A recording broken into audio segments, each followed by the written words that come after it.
আমাদের ওয়াসিম আকরামের জানাজা, এই জানাজার উদ্যোগটা আমরা যখন রাত্তার ফোনে বসে নিচ্ছিলাম, আপনারা দেখেছেন সেই জানাজায় কিভাবে লক্ষ জনতা লালদিঘির পারে উপস্থিত হয়েছে।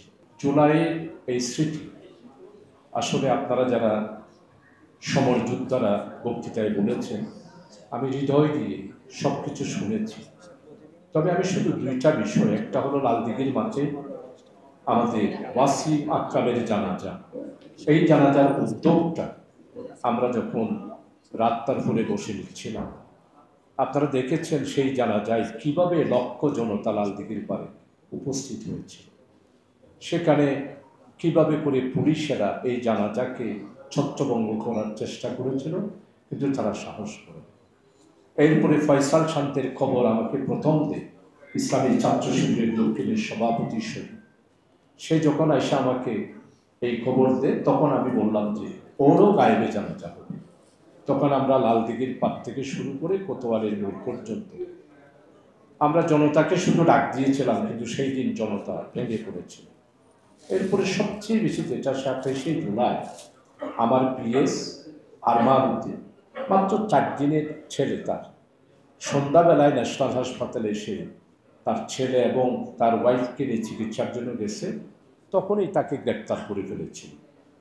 সব মশার বিরুদ্ধে সুরক্ষা দিতে এলো বসুন্ধরা এক্সট্রিম অ্যারোসল, মশার বিরুদ্ধে এক্সট্রিম সুরক্ষা।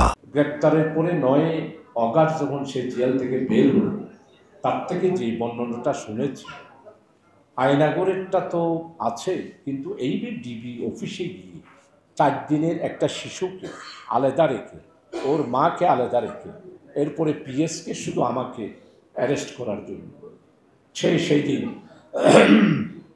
আমার পিএস সাহসী ভূমিকা রেখেছে। সে আমার স্থানটা, ও অ্যারেস্ট হওয়ার পরে আমার স্থানটা আমি চেঞ্জ করে ফেলেছিলাম। আমাদের একটা বোর্ডই ছিল, বিশেষ করে রিয়াদ আবরার সহ এখানে অনেকেই আছে, আমাদের যে বৈঠকগুলো হতো সেখানে। তো আজকে আমি শুধু এতটুকু বলবো, নিউ মার্কেটের চত্বরে যারা অস্ত্র নিয়ে উঁচিয়ে এইভাবে ছত্রভঙ্গ করেছিল, আমাদের প্রশাসনের ডিসি মহোদয় থাকলে ভালো হতো। প্রশাসন কি তাদেরকে এখনও খুঁজে বের করতে পারছে না? 1 বছর হয়ে গেল, অথচ তাদের ফুটেজ এবং তাদের পিকচার, আমার সমর যোদ্ধা যারা আছেন তাদের কাছে সবার চেহারা পরিষ্কার, কিন্তু তারা কেউ গ্রেপ্তার হচ্ছে না। এরপরে হলো লালখান বাজারে নিউ মার্কেট থেকে আপনারা এসে এখানে করলেন, রক্তাক্ত হলো, কি অবস্থা! সেইখানেও যারা সেই দিন অস্ত্র নিয়ে অস্ত্র উঠিয়ে মিছিলের উপর আক্রমণ করলো, তাদের পিকচারগুলো আছে, এখনও তাদেরকে গ্রেপ্তার সম্ভব হচ্ছে না। এরপরে বদ্দারহাট, আমি তো নিজেই বদ্দারহাটে ছিলাম, অর্থাৎ ওভার ব্রিজের নিচেই ছিলাম, যখন শান্ত শহীদ হচ্ছে, আমার ওয়াসিম আকরাম শহীদ হচ্ছে, এরপরে আমাদের ফারুক শহীদ হচ্ছে, তখন সব কিছু আমরা নিজেরা দেখলাম।